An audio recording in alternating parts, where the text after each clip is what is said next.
This is Fortune Hunter for the XO, and this is the title screen you'll see as soon as you launch the game. Would be probably most closely related to the 3.0 release upcoming soon to the activities website on Sugar. But from here, you have a bunch of menus available. You can change options, and I'm gonna have to figure out. Okay, so you can manipulate game options, things like the shop, the merchant in the game, difficulty setting, language setting, stuff like that. Network and extras are not implemented yet, but they will pretty much, the extras will show you all of the statistic stuff and your rewards and stuff that you get through the game, and network is some more funner things that we're messing around with right now. Finally, Creative Play will let you play custom maps that you've created using Fortune Maker, which is the counterpart software to this. It's basically just a dungeon editor, so you can make your own story. So if you go to Adventure Mode, you can create a new game or load one and continue from one. This is our awesome attempt at a video sequence. We're going to have these in the game at some point. This doesn't work right now. It was really laggy and choppy, so we're going to figure it out. Alright, the first time you do anything in the game, you're going to be brought to a tutorial screen to kind of teach you how first. And then you'll get used to it as you use it more often, but I'm just going to go over them now. I won't waste time in the actual tutorials. Pushing circle brings up the game's menu system. From here you can equip armor, accessories, and navigate to other menus as well. This is your full inventory list, so everything you pick up gets placed here. And it actually runs Windows Phone 7. And then, so this up here is the tutorial that I was talking about earlier. Also, you'll notice when I just picked it up, but you'll notice when you walk into a room, if there's items there, they'll be placed on the floor for you to see, and you can push the check button to pick them up, and they'll get added instantly to your inventory. So there's another remedy, which restores my health. And then walking, okay, let's get the key to the dungeon. And so... And so you navigate using the arrows? So you navigate using the arrow keys. Pushing left and right, you can rotate the direction you're facing. And then pushing up lets you walk through the door that you're currently facing. Now, this is what happens when you get into a battle with enemies. When you're in the fight, you can push left and right to select which enemy you want to attack. Your health bar, that's kind of covered by the tutorial right now, is up here, and the more you get damaged, this will diminish until it reaches 0 and you die. But from the battle screen, you have 4 options right now.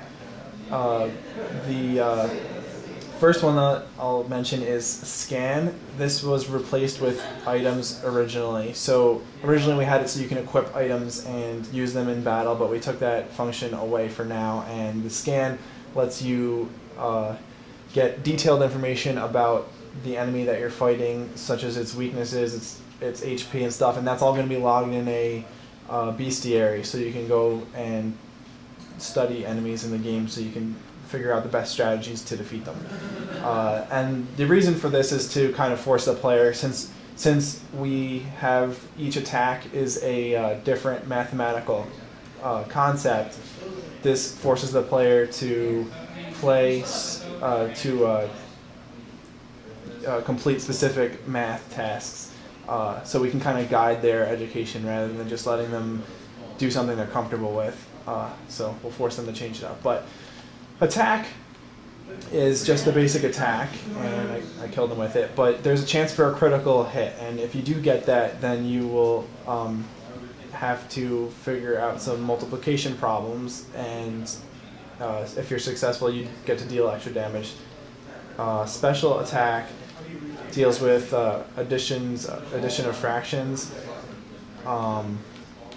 So you can just add fractions together until they sum 1, and if you do that correctly, then you execute the attack successfully. The other two options that were there that I didn't get to show were magic attack, and that deals with geometry. You get an image on the screen, and you have to pick. I'll see if I can get into another fight and show it too. But so for that you pick the image components that make up the full image that you'll see on the screen to deal the damage.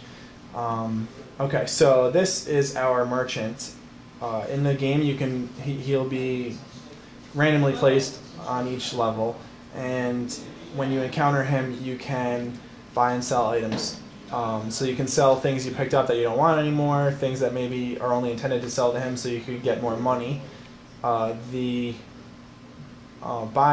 buy items, what happens is he will ask you, I don't know how much money I have right now, so we'll see what happens, but so you get a suggested retail price, I should say, and right now that is for a remedy.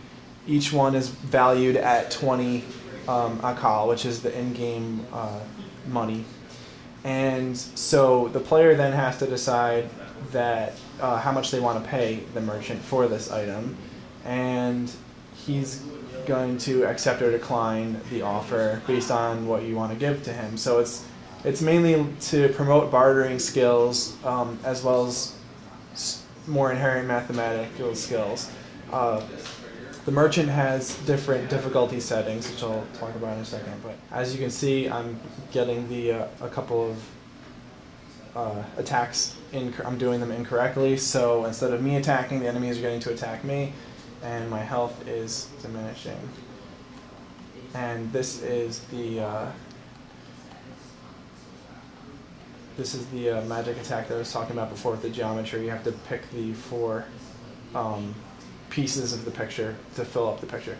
The other thing I forgot to mention about battles is, it doesn't happen on this one, is you have a battle timer, which is up here. Now, the quicker, every single time you attack, you'll have one, that be there. When it gets down to 0, you pretty much lose your opportunity to successfully answer the question.